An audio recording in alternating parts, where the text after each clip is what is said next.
Bonsoir Blandine, bonsoir Baptiste. Je suis ravi de vous recevoir dans cet épisode de Course épique qui est enregistré aujourd'hui le samedi 27 août. On se perd un peu dans les jours, je pense, au fil des jours de l'UTMB. Moi, je sais plus trop quel jour on est, donc je l'écris. On est le 27 août dans les conditions du direct depuis Chamonix à l'occasion de l'UTMB au Mont-Blanc. J'ai le plaisir de vous avoir tous les deux, donc Blandine Lirondelle et Baptiste Chassagne. C'est devenu un grand classique. Vous l'aurez compris, le Course épique vous donne rendez-vous chaque jour pour une émission quotidienne jusqu'à dimanche dans le cadre de l'UTMB Mont-Blanc. Donc on approche gentiment de la dernière. Si vous faites partie des chanceux à être à Chamonix en ce moment, n'hésitez pas à venir faire un saut. Les portes du Majestic sont grandes ouvertes. Ces épisodes de Course épique seront disponibles comme habituellement en format podcast, et également en vidéo sur notre page Facebook et notre chaîne YouTube. Et vous pourrez retrouver toutes les infos sur ces épisodes et sur les enregistrements et la diffusion sur nos différents réseaux sociaux. Merci une avant-dernière fois à l'équipe de l'UTMB et à celle du Majestic de nous ouvrir les portes de ce si bel endroit. C'est quand même classe, quand même, cet endroit-là. Ça en jette. Oui, effectivement, la première fois que je suis arrivée ici, j'étais assez impressionnée de l'envergure de cet hôtel, tout ça juste entre guillemets pour les médias. C'est là où vraiment on se rend compte tout le côté, toute la grande part médiatique qu'il y a autour de cet événement. Et donc, effectivement, merci. Puis merci aussi de nous avoir invités pour ce beau podcast. Merci de m'avoir dit oui, c'est moi qui suis privilégié. On va faire une petite présentation de vous deux, donc pour nos auditeurs et les gens qui ne connaissent peut-être pas tous les contours de votre parcours. J'ai ajouté une petite fantaisie dans la biographie de l'un et l'autre. Donc, il y a une chose qui est dans votre biographie qui n'a rien à y faire. Donc, Baptiste, je vais te demander de trouver dans la biographie que je vais partager avec tout le monde, nos auditeurs et les gens qui nous regardent, de Blandine. Il y a une information qui est erronée. J'espère qu'il n'y en a qu'une, mais voilà, au minima, il y en a une. Et réciproquement, Blandine, il faudrait que tu te trouves dans la bio de Baptiste. Blandine, tu es née en Normandie le 3 mars 1991. Là, il faut que tu gardes ta poker face pour pouvoir orienter Baptiste, pour pas qu'il trouve les réponses. Tu es paxé, tu as fait un internat de médecine à La Réunion en 2016. Tu exerces depuis le métier de gynécologue obstétricienne en marge de ton activité sportive. Tu es récemment auréolée du titre de championne d'Europe en individuel et par équipe de course en montagne et trail 2022 à El Paso, qui n'a aucun lien avec la marque de Farita du même nom, enfin en tout cas du nom qui est un peu approchant. C'est pas au Mexique, c'est en Espagne. Voilà, on pourrait croire El Paso, mais non. Tu as précédemment été championne du monde de trail en 2019. Tu as gagné sur ces terres chamonières de l'OCC en 2021. Tu as fini troisième du marathon du Mont Blanc en 2021. Le 27 septembre 2020, tu as remporté le titre de championne de France de course en montagne. Quatrième au général des Golden Trail World Series en 2021. Troisième en 2020. La Skyrun en 2019. Est-ce que vous voulez que je continue ou j'arrête à 2019? Il y a beaucoup de choses à dire sur le parcours de Blandine. Tu es très copine avec Mathilde Sagne, ta voisine que j'ai reçue hier, et j'espère que c'est vrai parce qu'en tout cas, elle le pense, donc tu nous le diras.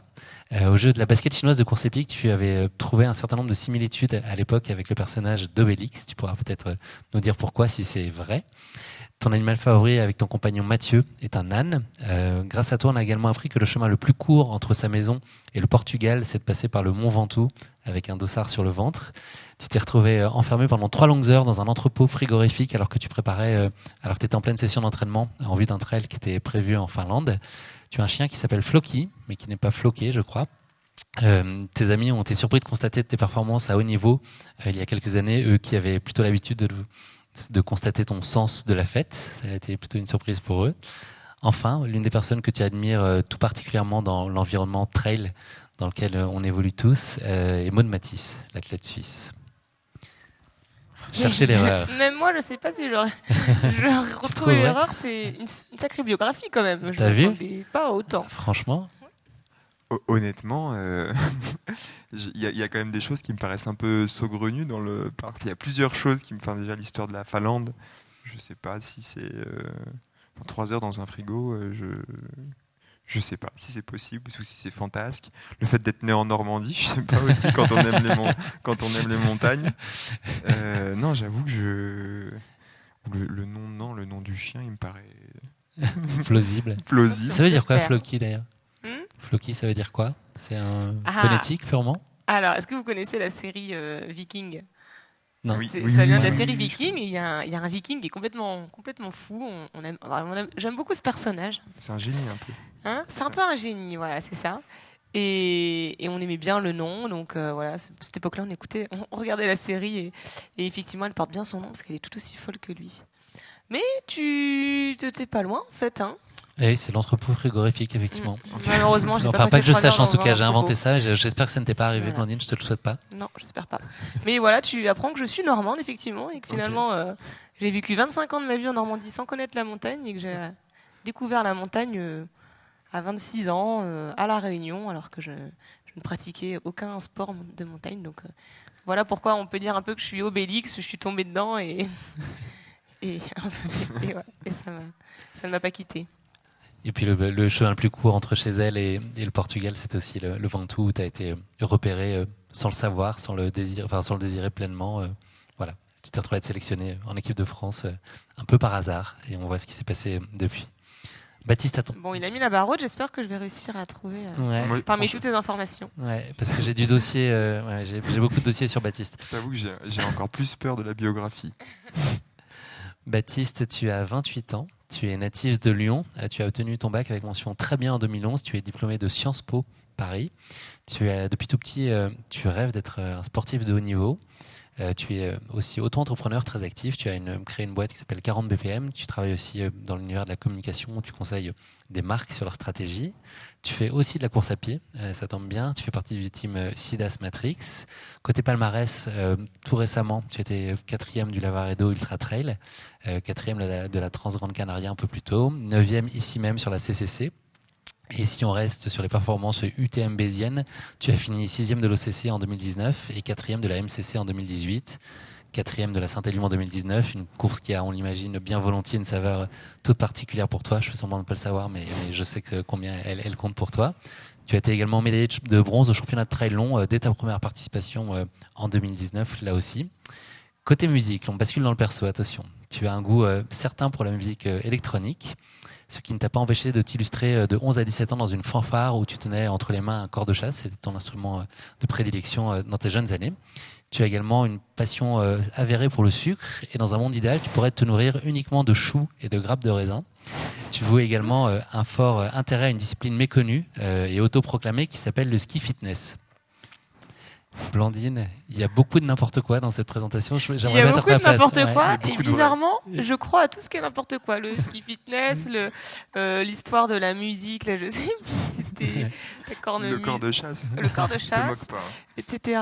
Par contre, j'ai noté 2 petits trucs, et la première, donc c'est le 9e de la CCC, parce qu'il me semble que tu as fait 10, à moins que je me trompe, et 3e au championnat de France de trail long. Si c'était à Méribel, il me semblait que tu avais fait premier. Alors j'hésite entre les deux, mais il doit y avoir une petite subtilité avec les dates.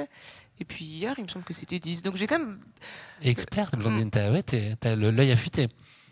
Ah, mais oui, parce que j'étais à Méribel au championnat de France, et puis j'étais là hier aussi.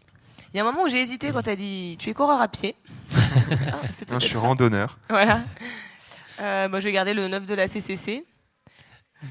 Non, en fait, j'ai fait 9 l'année dernière, 10 cette année. Et toi, t'as dit 9 l'année dernière ?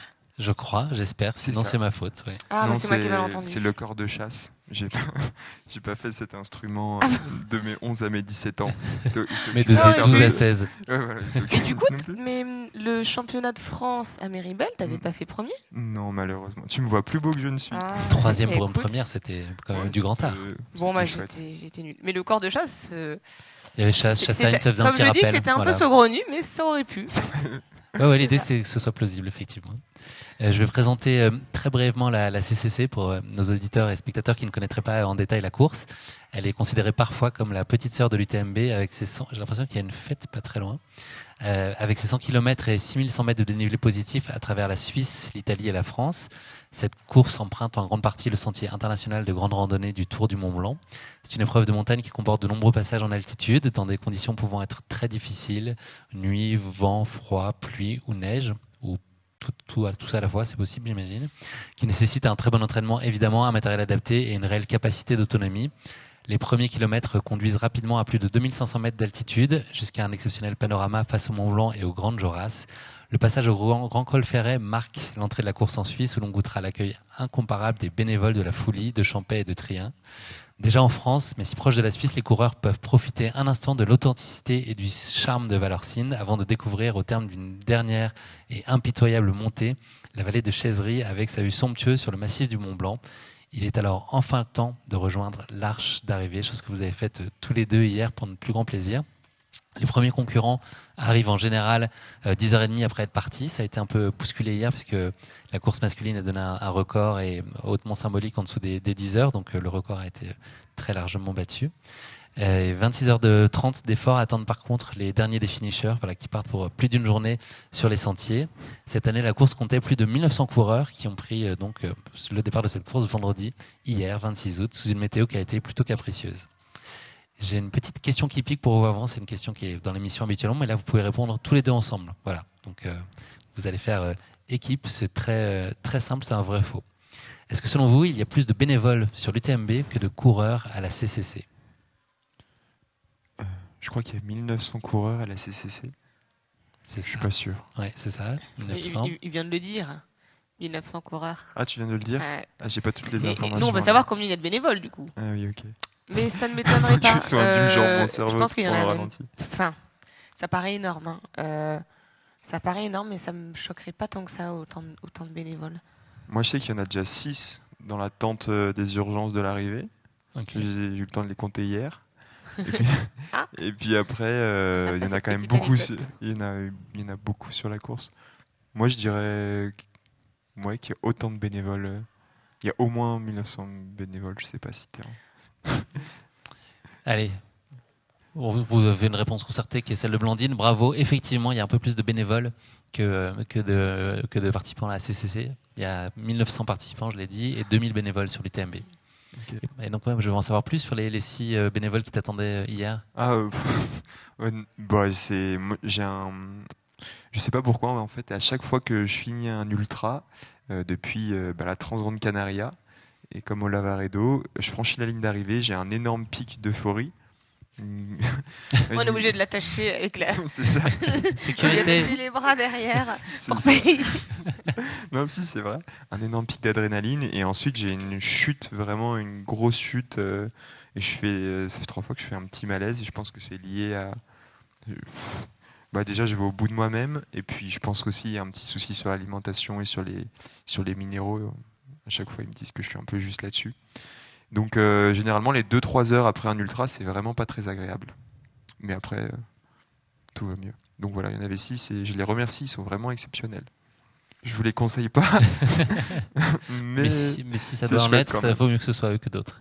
Ouais. L'actualité du jour, et ça vous aura probablement pas échappé, c'était l'arrivée des premiers concurrents de l'UTMB. Est-ce que vous avez pu voir cette arrivée à distance ou directement sur la place du Triangle de l'Amitié ? Et si oui, vous étiez à combien sur l'échelle du frisson ? Donc je vous laisse vous-même déterminer le maximum, le plafond. On va dire sur 20. C'est toujours...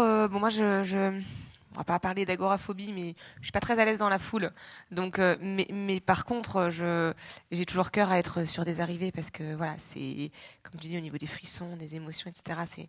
C'est juste incommensurable. Enfin, c'est incroyable. Et donc j'ai eu la chance de pouvoir aller. Comme je suis sponsorisée par Evadict, Decathlon, on était sur les balcons de Decathlon et en fait c'était vraiment chouette. On a pu voir d'en haut l'arrivée de Kylian et de Mathieu. Et sur l'échelle de la jalousie, moi je suis avant aussi. Là. Ouais, c'était des émotions à, on va dire 18 sur 20. Mais l'année dernière, je pense que quand on connaît personnellement les gens, je me rappelle que j'ai vu l'arrivée de Camille Bruyat. Donc sur l'UTMB et Thibaut Garivier sur la CCC et je pense que j'étais même dans la foule et là je peux dire que c'était 20 sur 20. Je me suis mise à pleurer parce que personnellement je les connais et c'était encore plus fort. Mais bon là on va pas dire non plus que j'ai eu aucun frisson, hein. C'était quelque chose. Moi je rejoins Blandine. Quand on connaît la personne, c'est encore plus incroyable. Mais ça n'empêchera pas que aujourd'hui c'était quand même. Moi j'étais dans la foule du coup un petit peu au-dessus vers l'église qui surplombe la ligne d'arrivée et c'était incroyable parce que Kylian il a remis l'église au centre du village et non c'est chouette. Pour moi c'est une icône, c'est une idole à taille humaine. On a de la chance de l'avoir dans notre sport et c'était juste beau. Et puis après c'est vrai que j'avais partagé un vrai bon moment avec Mathieu Blanchard au Lavaredo. Du coup, il y avait cette petite dimension personnelle. Et c'était chouette de le voir arriver au bout de lui-même sous les 20 heures.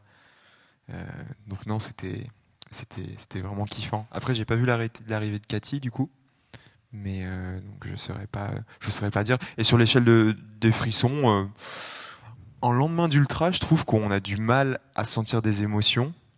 Enfin, je sais pas, je trouve qu'on est un peu rincé hormonalement. Donc, en fait, je crois que tout est à 17-18 quand tu sors d'une course réussie. Tout ce que je vis, c'est à 17-18, donc l'arrivée de l'UTMB, c'est dans cette lignée-là. Et sur l'échelle de la récup, vous en êtes où aujourd'hui, l'un et l'autre?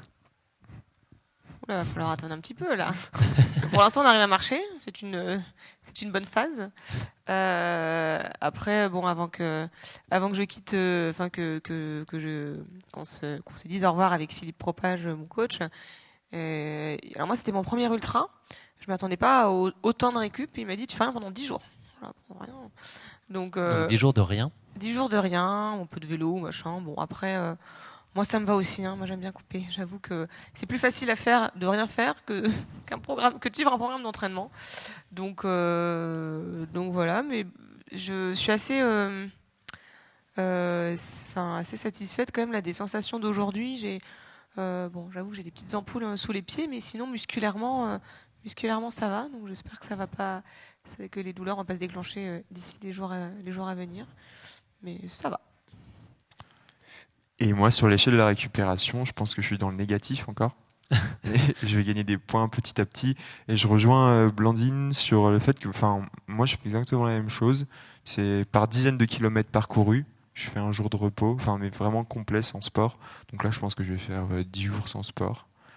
Et puis, je vais me donner pleinement sur mon autre projet.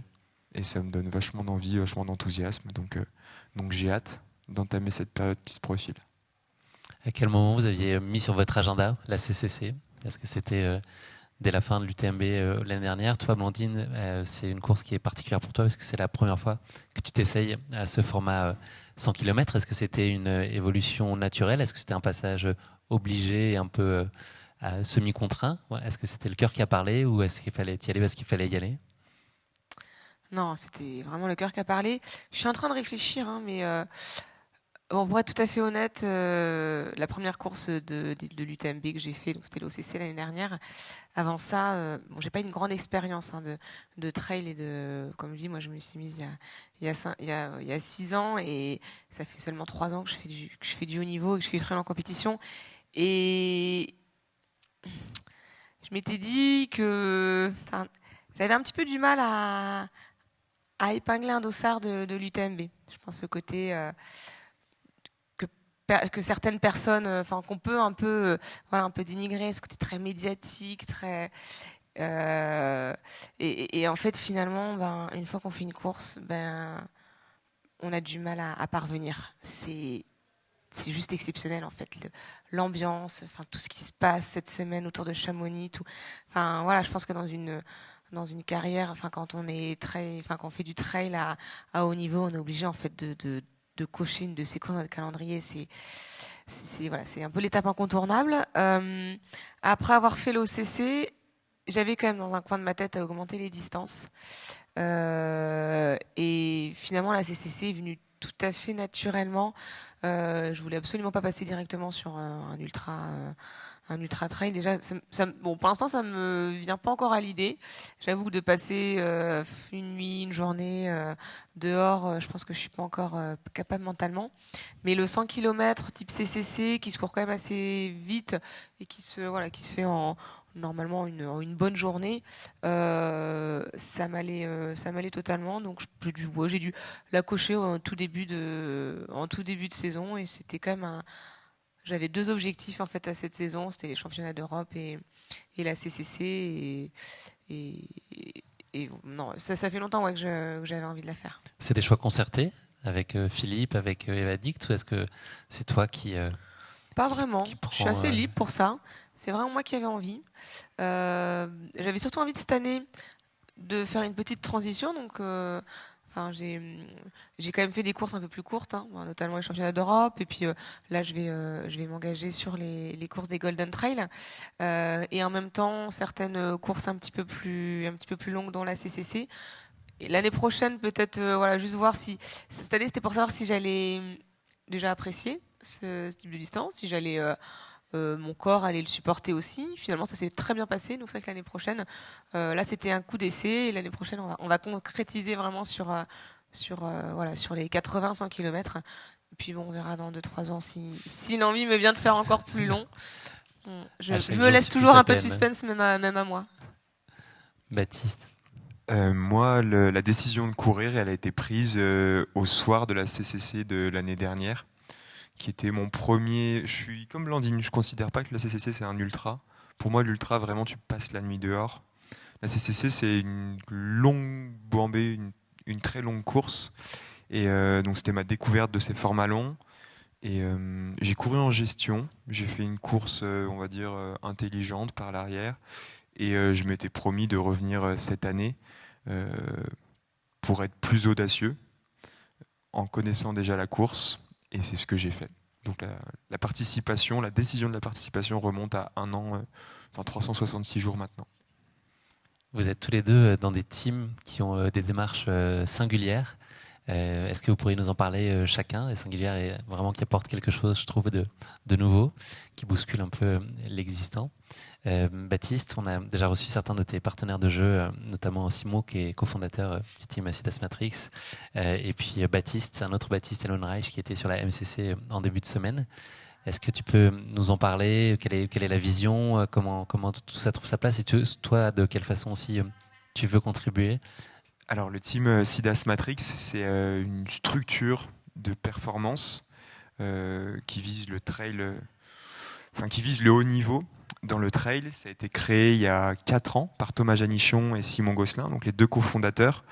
L'idée derrière ce projet, c'est, je pense, accompagner de jeunes talents, ou même non, accompagner des talents en fait vers le plein épanouissement et la plus haute performance possible dans ce sport.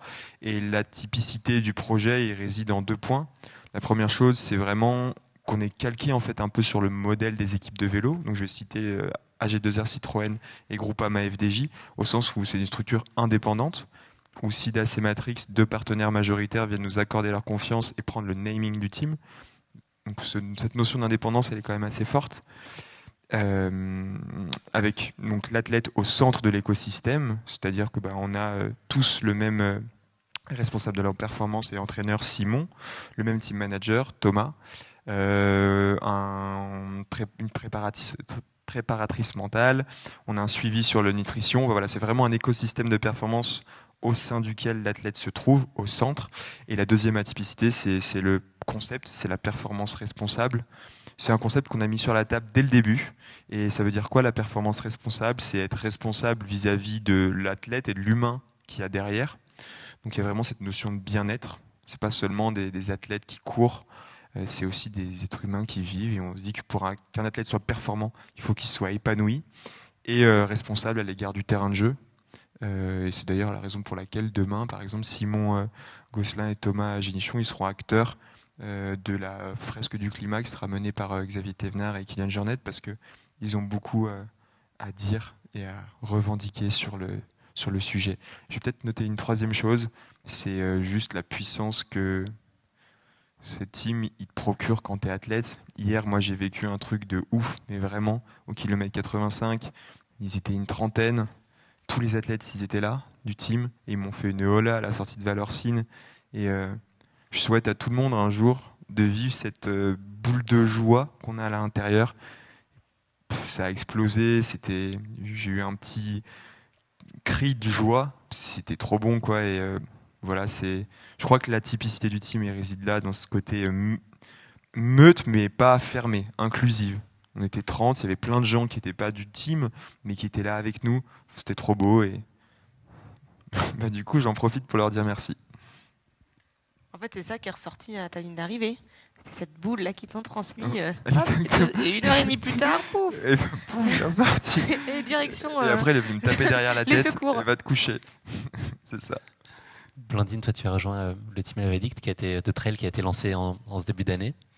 Quelles ont été les principales motivations pour ce choix, pour toi? Alors effectivement, alors la team Evadict, personne ne la connaissait avant, tout simplement parce qu'elle n'existait pas. Pour être tout à fait honnête, ça a été vraiment un concours de circonstances. Moi, j'étais chez Oka. J'avais pas forcément prévu de partir, voilà, de partir de la team Oka.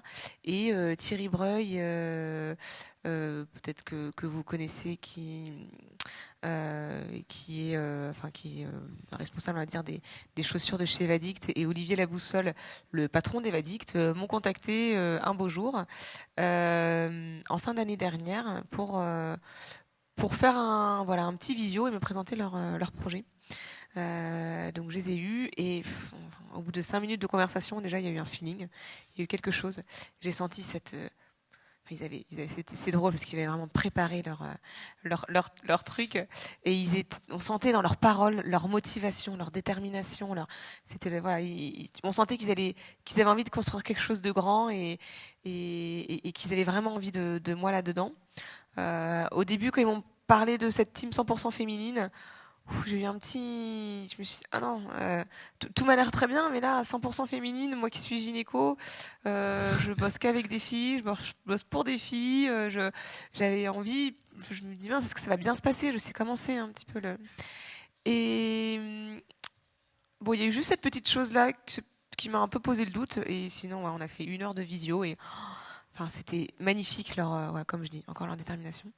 Donc on a raccroché, puis on en a discuté longuement avec Mathieu, mon conjoint, le soir. Et puis en fait, je me suis rendu compte que j'avais justement toute cette légitimité parce que je travaillais pour la fin. Mon métier est au cœur de la femme, et je me suis dit, en fait, finalement,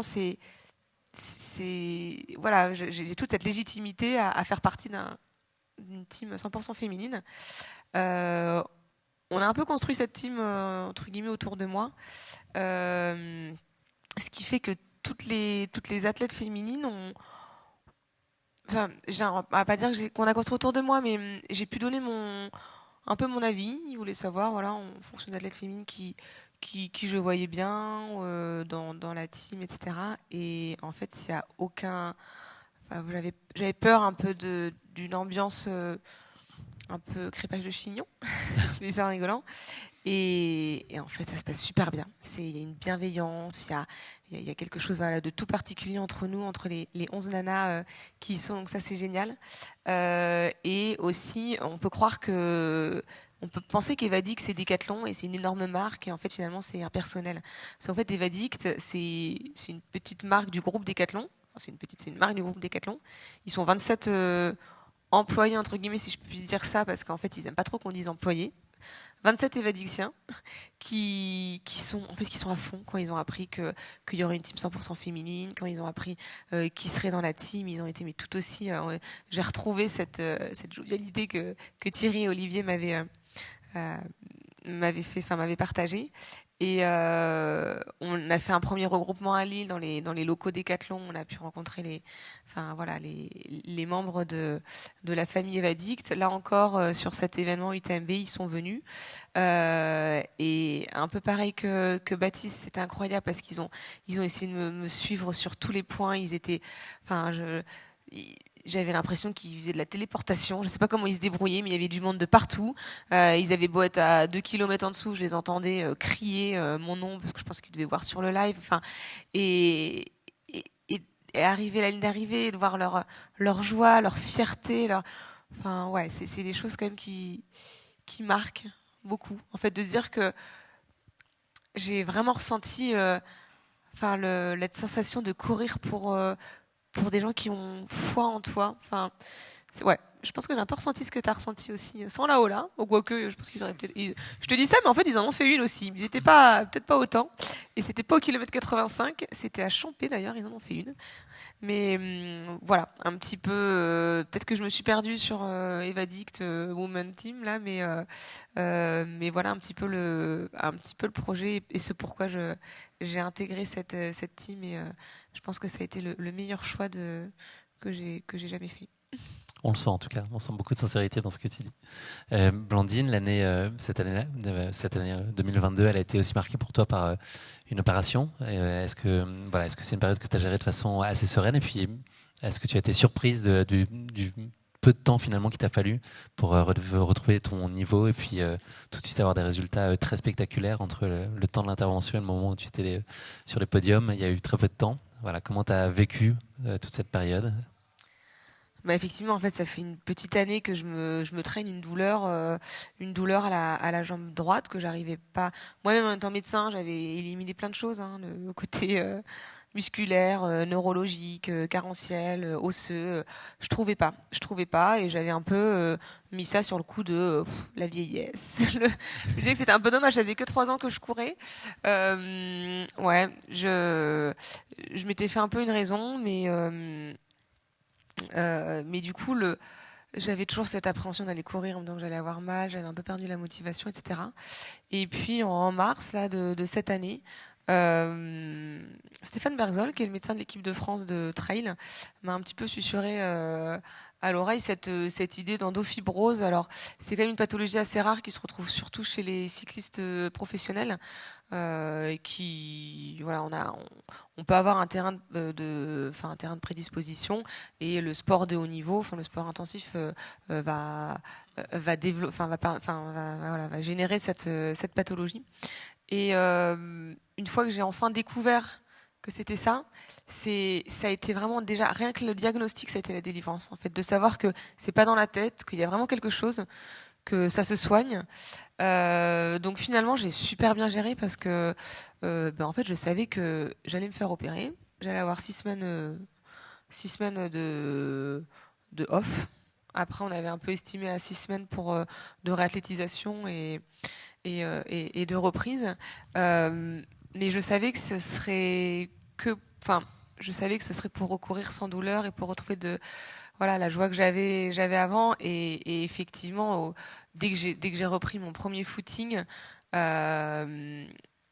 et surtout les sessions qui me faisaient normalement mal, c'est-à-dire surtout en côte, ou quand je faisais des exercices un petit peu intenses en côte, là je n'ai plus jamais mal. Et rien que ça, de recourir sans douleur, de justement plus avoir cette appréhension à chaque fois qu'on chausse les baskets, est-ce que je vais avoir mal ou pas, rien que voilà, ça a tout changé. Et j'ai été extrêmement surprise aussi par la rapidité à laquelle j'ai retrouvé mon niveau d'avant.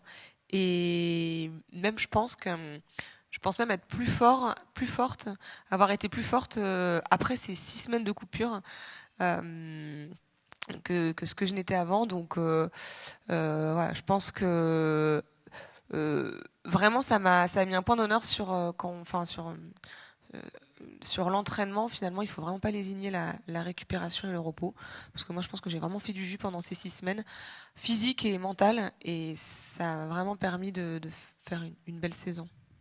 Je rejoins totalement ce discours. Je pense que la blessure, au final, c'est un peu la fatalité de la carrière d'un sportif, mais c'est le moment en fait où le corps te dit stop.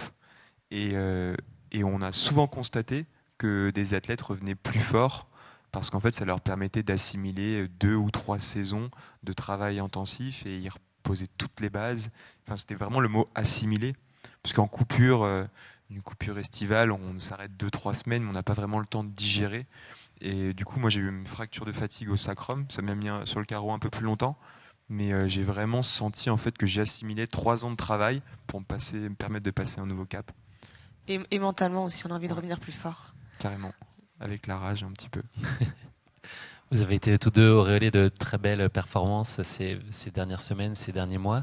Vous êtes arrivés avec le plein de confiance. Là, c'était quoi vos objectifs? J'ai pas mis de questions, mais peut-être que vous n'avez pas le plein de confiance, donc vous pourrez me nuancer si c'est pas le cas. C'était quoi l'objectif sur cette CCC pour chacun, ou les ambitions? Toi, Baptiste, est-ce que c'était vraiment toi face à toi-même de 2021, voilà, et le chrono, enfin, dans quelle disposition étais-tu? Non, moi je me disais, quand tu as énoncé le palmarès tout à l'heure, je me suis dit, il y a quand même beaucoup de quatrième place. Et donc du coup, je me disais que c'est un peu la cerise sur la médaille en chocolat. C'est ce que je disais à Blandine quand on s'est croisés juste avant. On s'est croisés au retrait des dossards. Et donc c'est comme ça que je le considérais, c'était le petit bonus. L'idée, c'était de découvrir quelque chose d'autre, d'avoir un apprentissage sur l'ultra. Et pour moi, cet apprentissage passait par une course un peu plus audacieuse dès le début. Et donc j'avais un objectif, c'était courir audacieux jusqu'à Champais et ensuite aviser. Donc c'est ce que j'ai fait. J'ai couru audacieux jusqu'à Champais. Je suis sûr que je suis parti un peu plus fort que ce que je l'aurais fait en gestion. Et à partir de ce moment-là, l'objectif était réussi. Et après, il me restait à rentrer à Chamonix. C'était long, c'était éprouvant. C'était difficile d'être audacieux sur la durée de la course, l'intégralité? Exactement. C'est le chrono. Je suis vraiment satisfait du chrono. Je suis vraiment satisfait je suis même fier de l'attitude parce que j'ai été audacieux et j'ai couru avec du panache jusqu'à la fin. Simplement, je pense que j'avais encore mieux dans les jambes hier, mais j'ai craqué mentalement en fait à la tête au vent dans la traversée technique. Je pense que j'avais le chrono de 10h45, peut-être voire mieux dans les jambes, mais j'avais laissé trop de jus en fait mentalement en amont sur la Transgrande Canaria et le Lavaredo. Je trouve vraiment que l'ultra en fait ça te concasse, notamment sur les dernières heures pour rallier l'arrivée. Vraiment, c'est la sensation d'être concassé. Et je l'avais déjà été à la Transgrande Canaria, je l'avais déjà été au Lavaredo, j'étais allé au bout de moi-même. Et là, mon corps, moi, c'est ce que je disais quand je suis arrivé tout à l'heure, c'est que il m'a dit, bah, si tu veux, toi, t'y vas, mais moi, j'y vais pas. Tu rentres comme tu peux à Chamonix. Et donc, du coup, ben, j'ai eu une vraie C'était vraiment long pour rallier l'arrivée. Et j'ai dû sprinter jusqu'à la fin, en fait, pour atteindre mon objectif de 11 heures.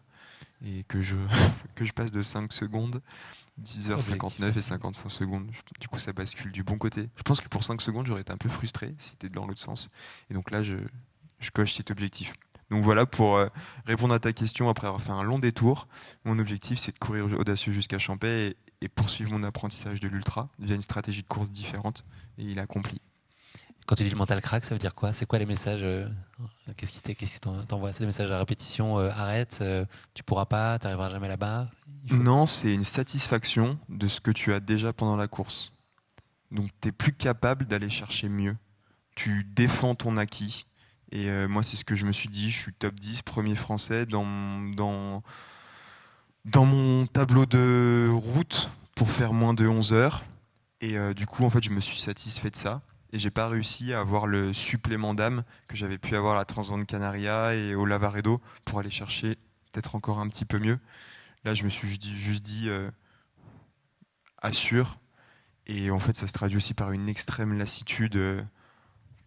Enfin, j'étais t'es en hypoglycémie, t'avances plus trop, t'as mal partout. Mais tu sais combien ça va être bon quand tu vas arriver dans les rues de Chamonix. Donc en fait, tu débranches et tu redescends. Est-ce que ça devient aussi un enseignement positif, finalement, cette résilience, enfin, de se dire que tu es passé à travers, tu te demandes un peu peut-être pourquoi tu es là et c'est Carrément, c'est passer outre.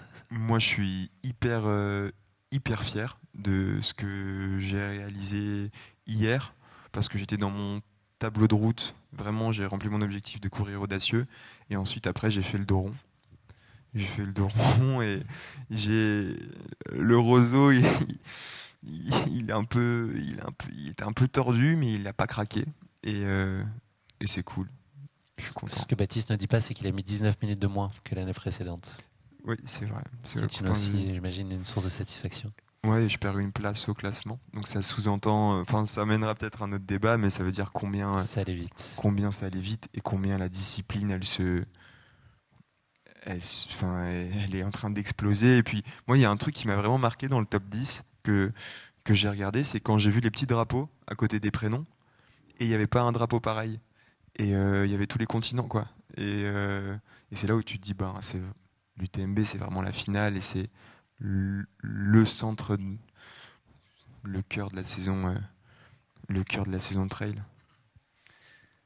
Blandine, ton objectif, j'imagine, c'était d'être le plus haut possible. Est-ce que tu pouvais avoir des certitudes compte tenu du fait que tu découvrais ce format? Quelles étaient peut-être tes principales réserves ou inquiétudes, incertitudes sur cette distance que tu ne maîtrisais pas puisque jamais éprouvée avant? Déjà, je vais revenir sur ce que disait Baptiste. C'est assez étonnant. Bon, peut-être c'est peut-être mon ignorance qui va faire dire ça, mais je pensais que sur un ultra, justement, la première moitié, on devait être un peu plus en dedans pour faire un peu plus de jus pour relâcher la deuxième moitié. Toi, ça a été finalement l'inverse. Je... En fait, l'année dernière, j'avais couru comme ça, un peu en dedans, mais je me suis rendu compte qu'aujourd'hui, le niveau, il est tel que si t'es pas prêt à perdre, tu réaliseras jamais de grandes performances. Tu feras, tu feras un chrono comme j'ai fait l'année dernière, c'est-à-dire 11h20. L'année dernière, ça te permettait d'être dans le top 10. Là, je sais même pas si c'était encore dans le top 20. Et en fait, aujourd'hui, le niveau, il est tellement dense qu'il faut prendre le bon wagon. Sinon tu reviens jamais. Donc, faut être prêt à partir fort. Et moi, c'est ce que je vois dans le classement. Le classement de Champey, il est quasiment le même que celui à l'arrivée. L'année dernière, il y avait la moitié des gens des coureurs qui avaient craqué. Et là, il n'y a personne qui a craqué. On me disait, ouais, devant, c'est dans le dur et tout, ça va sauter. Mais rien du tout. Il n'y a personne. On m'a parlé de popcorn toute la course. Moi, j'en ai pas vu la couleur. Non, mais c'est intéressant. On m'avait toujours dit oui, pars tranquille. Bon, peut-être qu'après, comme je disais, peut-être que chez les femmes, c'est un petit peu différent. Donc, pour en revenir à ta question, j'avais pas vraiment d'objectif. C'est-à-dire que voilà, je partais sur un premier 100 km, un première longue course, hein, un petit ultra. Je voulais déjà d'une part la finir, tout en gestion, bien. Je voulais bien réussir à gérer mon alimentation. Enfin, toutes ces petites choses tous ces petits détails qui sont en plus, que nous on ne gère, que je gérais pas avant sur des 40 km ou des 3, 4, 5 heures d'effort. Hein. Donc tout ce qui est alimentation, hydratation, faire attention au froid aussi, ou voilà quand on arrive la nuit, savoir bien gérer à courir de nuit, enfin des petites choses là. Bon, heureusement, j'ai pas couru beaucoup de nuits, mais voilà, je voulais vraiment gérer cet effort long. Si tu m'avais posé la question hier, je t'aurais dit exactement ça. J'avoue que là, a posteriori, on va pas se voiler la face. J'avais regardé un petit peu les chronos, à combien ça se gagnait. J'avais vu qu'en général, ça se gagnait en 12 heures. Le record, il était à 11h57. Et ça se gagnait l'année dernière, c'était gagné en 12h10, je crois. Donc, j'avais espéré faire un bon petit 12 heures pour jouer dans les devants, mais c'était la cerise sur le gâteau, du coup, si j'arrivais à faire une belle place. Et puis finalement, j'avais pas vraiment de stratégie de course. Je pense que j'ai fait comme je fais d'habitude, c'est que je pars vite. Donc finalement, j'ai un peu fait comme toi. C'était pas vraiment voulu. J'ai un peu du mal. Moi, voilà, j'espère apprendre à essayer de partir un petit peu moins vite. Est-ce qu'il faut, compte tenu de tes résultats, est-ce qu'il faut changer ça ? Effectivement, en fait, je me refais un petit peu ma course d'hier. Je me dis, je suis partie vite parce que j'avais 20, peut-être 30 minutes. On sait pas trop exactement les écarts. C'est un petit peu difficile de savoir. Je crois que le suivi était un peu faussé, mais j'avais entre 20 et 30 minutes d'avance à Champé pour en avoir finalement plus que 2 minutes d'avance à la Flégère. Donc, soit c'est moi qui suis partie trop vite et qui ai un petit peu craqué, soit c'est Soumaya, la népalaise, qui a été très costaud. Et ça veut dire que tu te rends pas compte de toi-même, en fait, tu te dis pas que là, tu as l'impression de ralentir l'allure ou que tu prends un petit coup de frein sur la pédale, tu n'en as pas la mesure, en fait. Comment ? Tu es pas capable de toi te dire que, par exemple, là, ça fait 1 heure que tu vas moins vite et que tu es en train un peu de perdre le rythme, c'est a posteriori que finalement tu as constaté que les gens étaient revenus sur toi, tu l'observais pas, Alors, j'ai eu un petit moment de creux après Champé, juste avant le ravito, où là, c'est la première fois de ma vie que j'ai fait une hypoglycémie. Je connaissais les symptômes de mes études médicales, mais je n'avais jamais fait. Alors, j'ai un corps assez atypique, c'est vrai que je fais beaucoup de sport, mais pourtant, je n'ai jamais fait d'hypoglycémie. Donc là, j'ai eu le petit étourbissement et le petit rideau noir, mais j'étais à la porte de l'entrée de Champé, donc ça tombait bien. Donc, je suis arrivée, j'ai vite refait le plein. Et je pensais on m'a dit que j'avais 20-30 minutes et j'avoue que là je me suis dit bon, allez, t'es parti un peu vite maintenant tu vas un peu comme toi quoi, tu rallies comme tu peux, mais voilà, ne puise pas trop parce que t'as déjà bien puisé dans les réserves. Donc j'avoue qu'entre Champé et Trian, j'ai un petit peu levé le pied jusqu'à ce qu'à Trian, on me dise, t'as plus que 10 minutes d'avance. Et là, je me suis dit, oups, j'ai un petit peu trop levé le pied. Et donc, à partir de Trian, j'ai un peu remis. Et j'avais l'impression d'avoir quand même une bonne allure, d'être bien. J'avais pas mal. Je m'étais fait. Je discutais avec des amis qui avaient fait. Enfin, qui font de l'ultra et notamment l'UTMB. Il m'a dit bon, quand il y a des moments où ça va pas, tu te dis alors est-ce que c'est quoi? C'est musculaire, donc tu regardes ce que c'est tes jambes, est-ce que c'est mentalement? T'es en hypoglycémie, t'as faim, t'as soif. Il y a plein de petites cases qu'il faut ouvrir. Et j'avais ouvert toutes mes petites cases et tout était bon. Je me sentais bien, j'étais pas en hypo, j'avais bien bu, bien mangé, etc. J'avais l'impression de bien avancer. Et pourtant, après Trian, Valorcine, les écarts se creusaient. Donc, c'est vrai que j'ai un peu refait la course cette nuit, vu que de toute façon, j'arrivais pas à dormir. Je pense, et on arrive toutes les deux, enfin, j'arrive quand même à presque 15 minutes ou même 17 minutes de l'ancien record. Elle arrive à 15, enfin, 13-15 minutes de l'ancien record aussi. Donc, en fait, je pense qu'elle a été très costaud. Je suis quand même assez satisfaite de ma course. Je crois que tu peux. Comment? Je crois que tu peux. Mais si je veux vraiment faire de l'ultra, là c'est que j'avais toutes les armes, j'étais vraiment bien préparée, etc. Je pense que sur un ultra où c'est pas forcément l'objectif principal, où on a peut-être un peu moins de réserve, etc. Peut-être pas partir aussi vite que je le fais, surtout quand on part sur une grosse bosse de 1300 mètres de dénivelé. Mais oui, je vais pas refaire ma course. Tout s'est bien passé. J'ai pris du plaisir. Je finis première. Donc, c'est vrai que c'est difficile hein, de chercher ce qui allait pas quand finalement on fait une course aboutie. Mais j'avais en tout cas en tête d'essayer de partir moins fort. Mais j'ai pas réussi. Parce que sur un 40 km, c'est ce que je fais. J'avoue que j'aime bien partir fort, creuser un petit écart et finir les 20, les 10 derniers bornes un peu tranquille. Parce qu'en fait, sur un 100 km, si c'est finir les 50 km un peu plus tranquille, bah, en fait, elles ont le temps de récupérer. Enfin, il y a le temps les adversaires ont le temps de récupérer. Et ça se voit même sur l'UTMB. Enfin, c'est jamais joué jusqu'au 130e kilomètre, tout peut encore changer, ou 150e. Donc, mais je suis très contente en tout cas de l'expérience. Voilà, moi j'avais dit avant ma course, et c'est drôle parce que j'ai vu que Manon Board, qui faisait son premier ultra, avait dit la même chose, et c'est une citation de Nelson Mandela, il me semble. Soit je gagne, soit j'apprends. Et je me dis, j'ai rien à perdre. Soit je gagne, et tant mieux. Et puis si ça se passe mal, ben j'apprendrai. Je saurai pourquoi ça n'a pas marché. Et ce matin, je me suis redit ça. Je dis, mais en fait, on peut aussi avoir les deux, parce que moi j'ai gagné et appris. Donc ouais, je suis tout à fait pleinement satisfaite. Est-ce que ça a impacté ton état d'esprit, le fait qu'on te tienne au courant là, de cette remontada et de cette concurrente donc népalaise qui revenait fort sur toi? Est-ce que tu est-ce que tu réussis à garder la tête froide? Est-ce que ça glisse sur toi, ta stratégie de course, et tu fais en fonction de toi avant tout? Je crois que je me connais pas moi-même, parce que j'ai toujours cru que je n'avais pas cet esprit de compétition.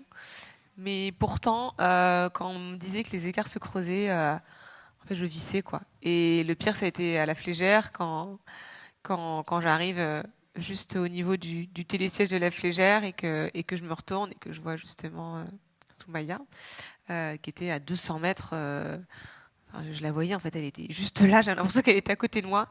Et là, je me suis dit, ah non. Non, je veux bien être deuxième, mais je veux pas me faire doubler sur les 5 derniers kilomètres, pas sur un 100 km. Donc un peu comme ça, j'ai débranché le cerveau, j'ai activé la seconde vitesse, et là par chance mon corps il m'a dit ouais, on y va, allez, on défonce tout.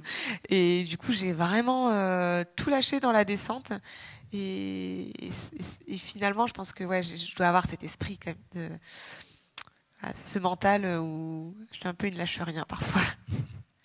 On t'a vu très ému sur la ligne d'arrivée. Elle avait quoi de particulier cette course? Est-ce que c'était le fait de te démontrer que tu pouvais aller plus loin, plus longtemps, et que ça continue à marcher Bah, d'une part, oui, c'est mon premier 100 km. Alors, c'est mon premier 100 km compétitif, mais ça on en reviendra, mais j'ai déjà fait des courses de plus de 100 km, notamment, pour la petite anecdote, j'avais fait le Bourbon, c'était aussi 100 km, bon, il y a peut-être plus de dénivelé, mais je l'avais fait en 27 heures, donc c'était vraiment, je venais de commencer le trail, et j'avais directement augmenté sur les longues distances, mais l'idée c'était vraiment juste de finir.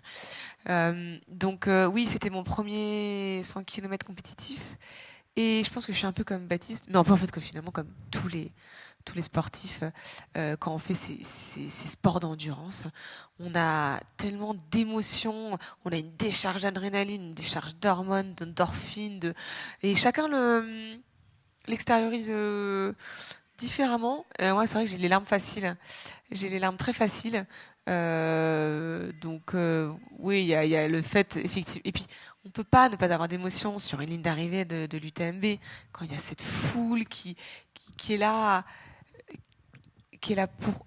Enfin, c'est vrai que j'en rediscutais du coup, j'ai déjeuné avec les gens d'Evadict et qui étaient justement à la ligne d'arrivée et je leur dis mais pourquoi il y avait autant de gens, ils me connaissent pas, c'est étonnant que les gens viennent voir des gens qui connaissent pas. Et ils me disaient mais si je te jure, il y avait plein de dames et de monsieur, ils étaient là juste pour voir la première féminine, ils savaient peut-être même pas qui t'étais mais ils voulaient juste voir la première féminine et ça c'est beau de voir tous ces gens qui sont pas forcément dans le trail, dans cet esprit, qui sont juste là pour et ouais quand on arrive quand il y a il y a une ambiance toute particulière et on peut pas ne pas avoir d'émotion quand on franchit l'arche sur un UTMB.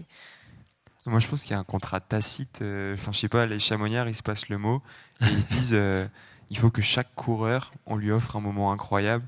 Et donc, c'est au gagnant ou à la gagnante, mais aussi à tous les coureurs, qui passent. Hier, après la course, moi, je suis passé à 2 heures du matin, pas très loin. Il y a des gens qui arrivaient et, enfin, tous les passants qui le croisaient l'encourageaient et donnaient tout, quoi, pour lui rendre le moment magique, quoi. Comme si c'était. Et puis du coup, tu as envie de rendre l'appareil.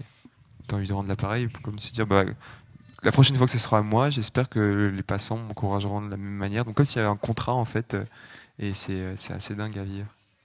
On a vu d'ailleurs des belles images, toi aussi, de ligne d'arrivée et d'émotion. Tu as l'émotion belle et elle est très familiale. Enfin, en tout cas, c'est souvent dans les bras de ta famille que tu l'exprimes et que ça sort. Ouais, bah. J'ai vécu un moment encore ultra fort. Et pour la première fois, il y avait mon frère et ma sœur qui étaient là. Mon petit frère et ma petite sœur, dont je suis très très proche. Et ça a décuplé ma motivation et les émotions que j'ai vécues sur la ligne d'arrivée. Enfin, moi j'ai ma petite sœur qui m'a encouragé dans la montée de tête au vent là, euh, avec mon surnom. Elle m'appelle Titou. Et quand ça a fait mot-clé, quoi. Quand elle m'a dit ça, je me suis dit, oh non, mais là, je peux. Enfin, c'est la première fois qu'elle vient sur une course comme ça, je peux plus rien lâcher. Et donc, quand tu arrives sur la ligne d'arrivée, c'est une explosion. C'est une explosion de joie. Je pense qu'aussi, contrairement à une course un peu plus courte où t'es dans le fight en permanence, sur un ultra, t'as un peu le temps d'y penser. Et en fait, plus c'est long, plus tu l'attends longtemps, plus c'est puissant quand ça arrive. Et c'est pour ça que ça donne ce genre d'émotion. Est-ce que tu passes beaucoup de temps à analyser la course? Est-ce que c'est quelque chose que tu te traînes? Je ne sais pas si c'est un boulet, mais en tout cas, quand ça se passe peut-être pas exactement de la façon dont tu souhaites, est-ce que tu ressasses beaucoup? Est-ce que tu regardes, t'es dans l'analyse, ou est-ce que tu es tout de suite dans la projection, dans le coup d'après, l'envie d'avancer, et puis finalement de ranger ça dans une boîte et d'en tirer les enseignements nécessaires, mais surtout de se dire c'est quoi la prochaine chose que je dois accomplir? J'ai de la chance parce que ça fait presque 1 an que j'ai pas raté une course, au sens où je suis passé à côté de mon objectif. J'ai peut-être raté une course, mais si je m'étais fixé l'objectif de partir fort ou de tenter quelque chose qui n'a pas marché, comme je l'ai tenté, je l'ai réussi. Donc ça fait longtemps que j'ai pas eu le sentiment de déception vraiment profond après une course. Et sinon, quand il est arrivé, parce que pendant 2 ans, j'ai quand même pas eu, j'ai pas eu 2 belles années, quoi, on va dire. J'ai quand même pas mal bataillé. Et en fait, j'arrivais vachement à me remobiliser. Je prenais du recul et non, je passais pas tout de suite à autre chose. Au contraire, j'assimilais. Et en fait, je tirais des apprentissages souvent 1, 2, voire 3 semaines après. Donc non, je suis du genre à analyser, mais pas à ressasser. Juste essayer de toujours faire le petit pas de côté pour voir, comme Blandine le disait, pour apprendre. Une petite rubrique qui est une petite nouvelle dans Course épique, donc que tu n'as pas connue, Blandine, puisqu'on a échangé avant. Et Baptiste, tu la connais, c'est une espèce de format de questionnaire de Proust. J'ai donc à côté de moi un bol et dans lequel je vais demander à Baptiste de piocher un petit papier. C'est une question pour toi, Blandine. Et Blandine, tu auras aussi un droit de réponse ou un droit de question en l'occurrence. Tu vas pouvoir interroger Baptiste de la même façon.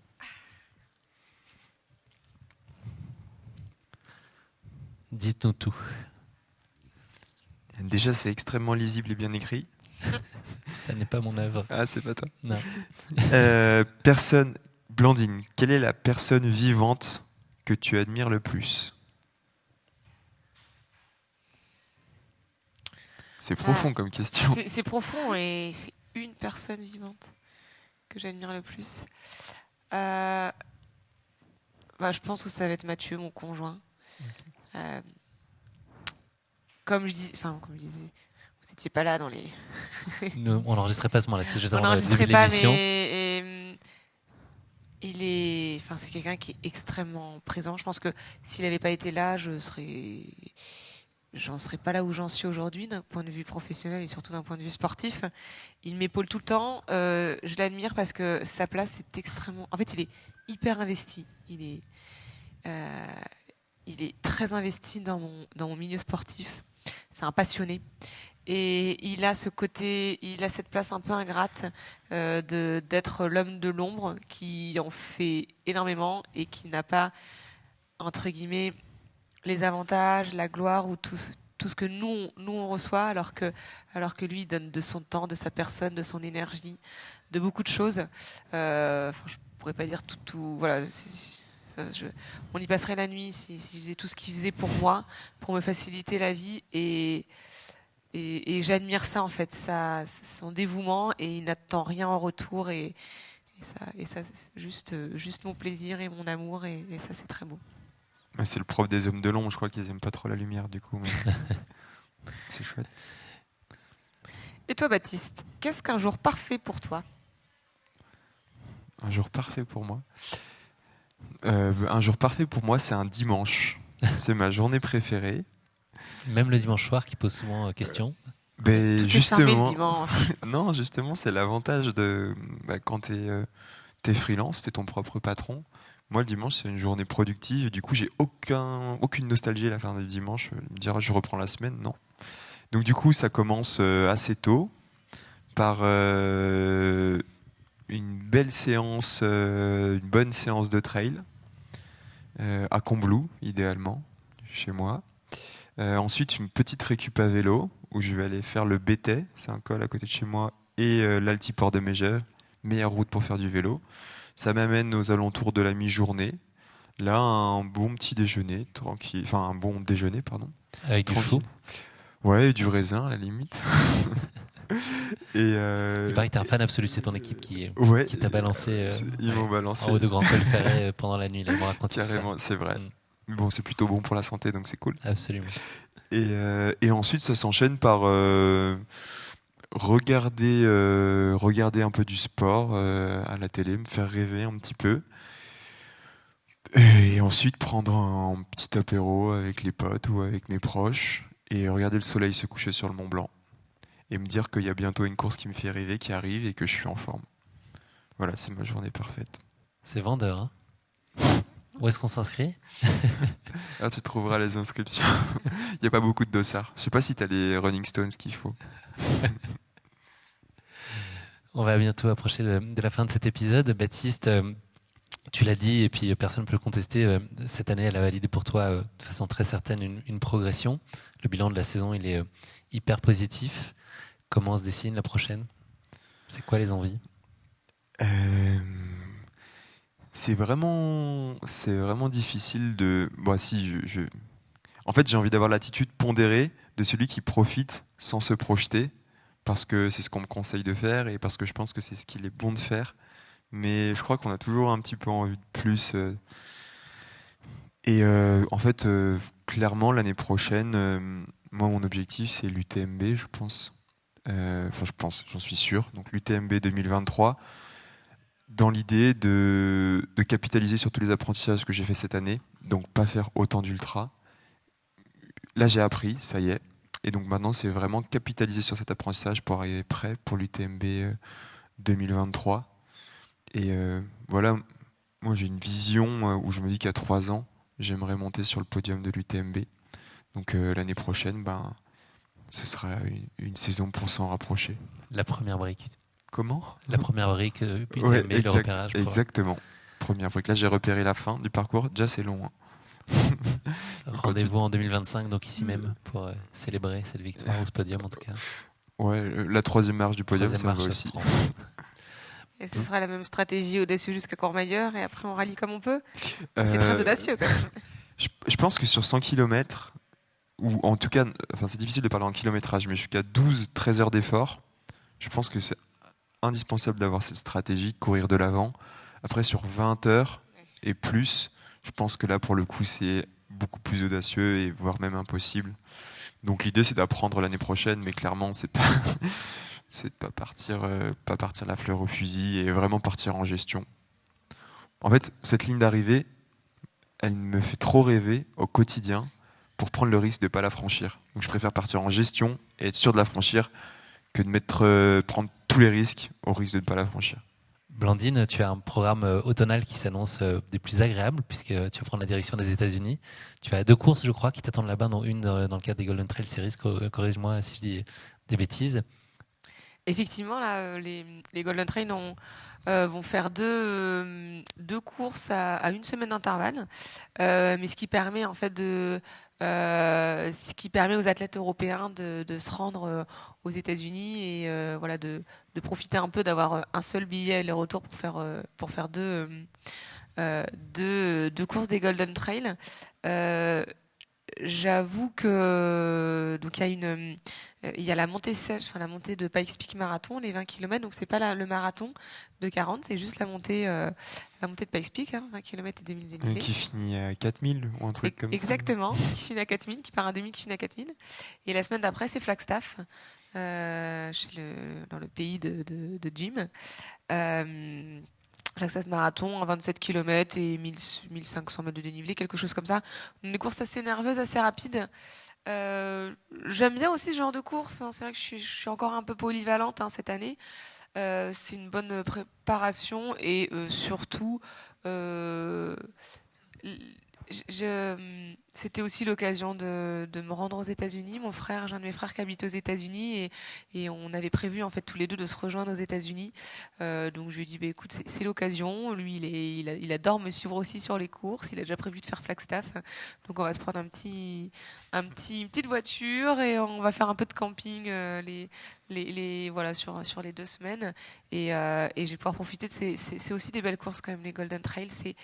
Je trouve que c'est l'UTMB mais version format court et pareil il y a toute une l'ambiance est un peu différente mais c'est aussi assez atypique et quelque chose que que je pense que quand on aime les formats courts et qu'on est trailer c'est toujours intéressant de goûter à ces courses. J'ai une dernière question pour vous deux qui est je pense la plus difficile de l'épisode. Qu'est-ce que vous faites juste après là? Une sieste? Au dodo, Blandine, tu récupes?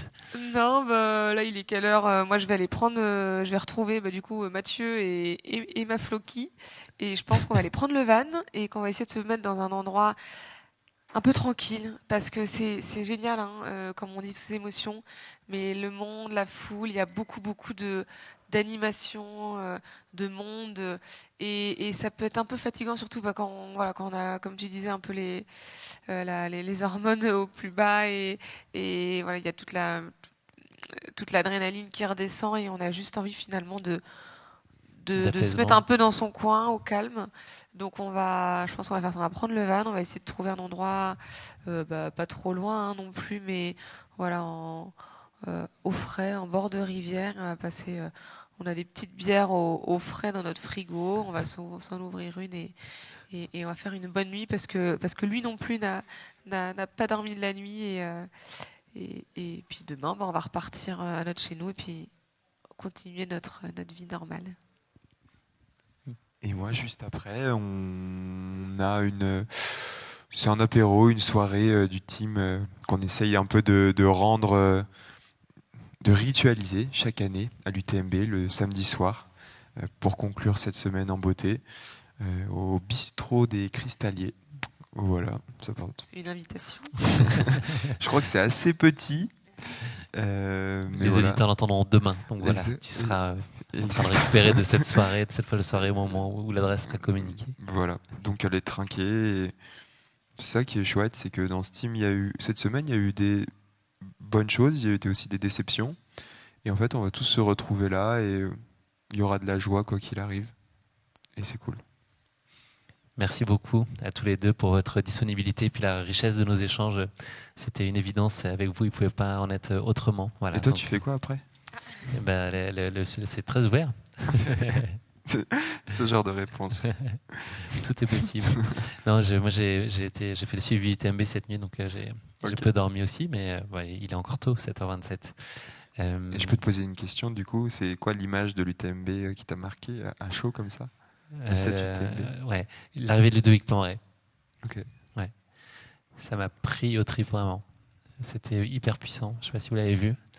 Et on a eu l'occasion d'en parler avec lui ensuite ici même. Et ça a été un deuxième moment d'émotion. Qui s'est allé sur le sol. J'étais un petit peu déçu quand même. Il faut le voir, le champagne. C'est gâché. Non, c'était très émouvant de le voir. Voilà, je trouve que c'est quelqu'un de très attachant et puis qui a un parcours admirable. Et voilà, donc c'était pour moi un des très grands moments. Il y en a eu beaucoup, mais celui qui m'a pris particulièrement en trip, c'était celui-là. Voilà. C'est vrai, quand on connaît Ludo, on peut que adhérer à cette personne et pourtant c'est pas sa première arrivée et sa première place sur une des courses du TMB, mais quand on connaît le personnage, c'est vrai que c'est toujours bien très émouvant. Puis il nous fait toujours des belles remontées. Il est incroyable pour ça. Il met quelque chose à la course et il met du rythme dans la course et ça on apprécie beaucoup. Du panache. Ouais. Je vous souhaite beaucoup d'accomplissements dans la suite de vos projets. Là, il y en a beaucoup. Je vous souhaite d'être très heureux et que tout se réalise comme vous l'espérez. Merci encore pour votre disponibilité. Demain, c'est le dernier épisode de la semaine. On va parler de l'UTMB. Le casting est pas encore tout à fait officiel. On aura en tout cas la chance d'avoir Mathieu Blanchard qui a aujourd'hui très bien performé sur la course. Voilà, donc ce sera aussi une très belle façon de conclure la semaine. Je vous remercie une dernière fois et je vous souhaite plein de bonheur pour la suite. Merci à toi. Merci.